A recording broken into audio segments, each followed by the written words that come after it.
Porque nós saímos do capítulo 3 com um decreto de Amã para extermínio de todos os judeus. Mas nós vimos também que Mardoqueu era muito inteligente.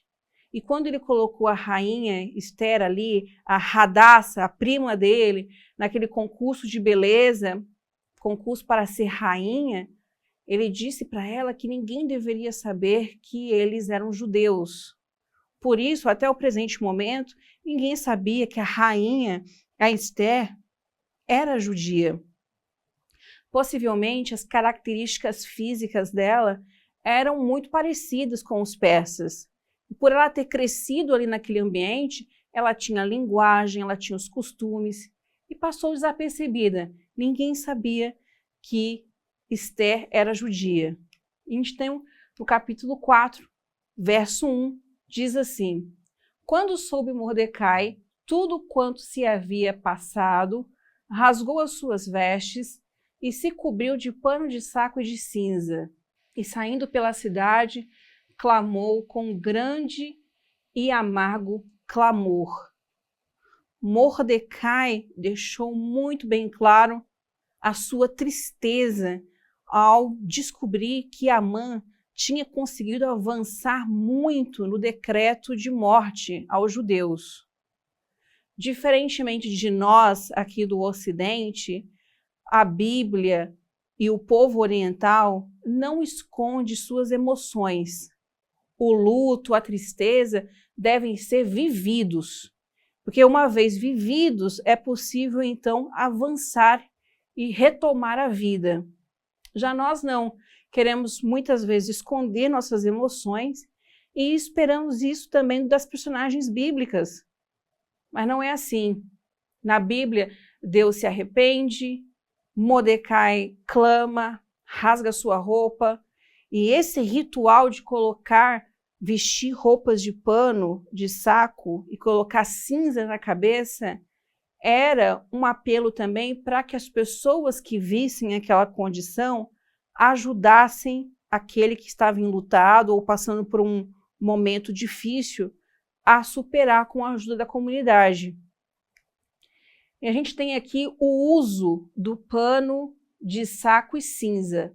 Era um símbolo de tristeza profunda. A Bíblia se refere a inúmeras ocasiões em que as pessoas usaram esses emblemas de tristeza. Tendo lido o edito, Mordecai deve ter percebido imediatamente sua origem e o motivo que o ocasionou.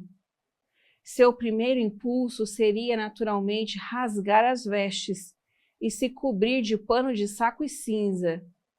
Mas o palácio não era considerado um local apropriado para a demonstração de luto particular. Esther ficou sabendo de que seu primo estava muito triste. Enviou então um servo para levar roupas novas a ele. Mas o problema de Mordecai não era a falta de roupas novas, mas era sim a urgência de uma intervenção, que ele aqui não cita como sendo de Deus, mas havia ali a atividade divina para livrar o povo desse decreto de morte.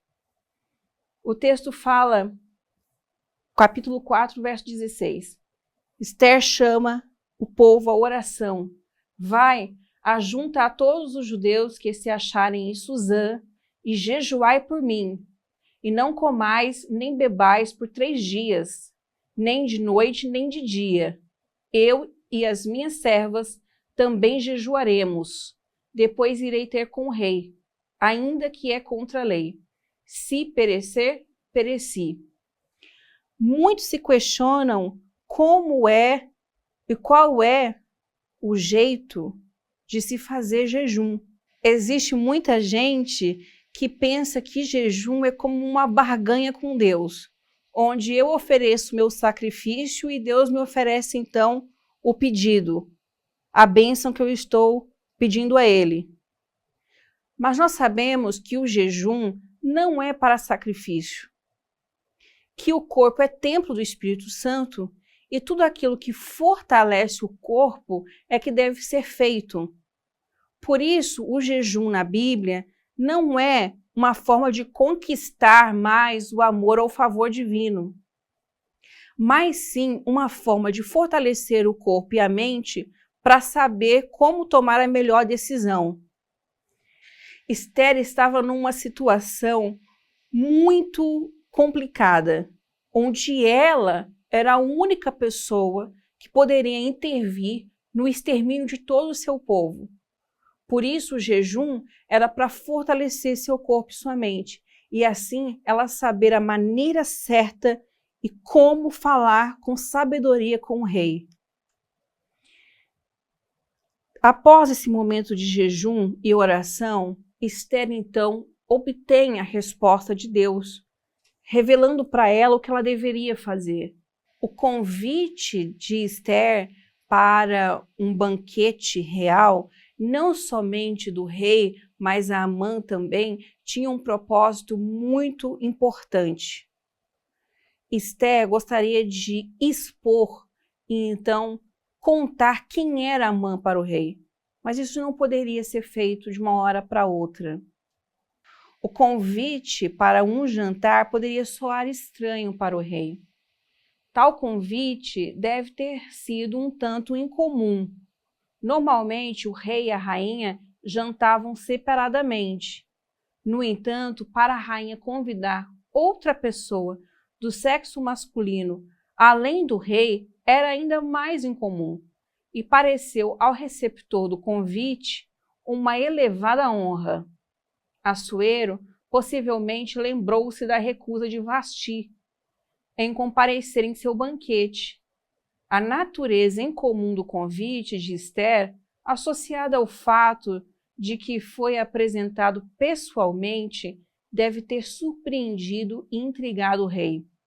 Sua curiosidade real foi permitida por várias horas enquanto o tumulto acontecia e se intensificava.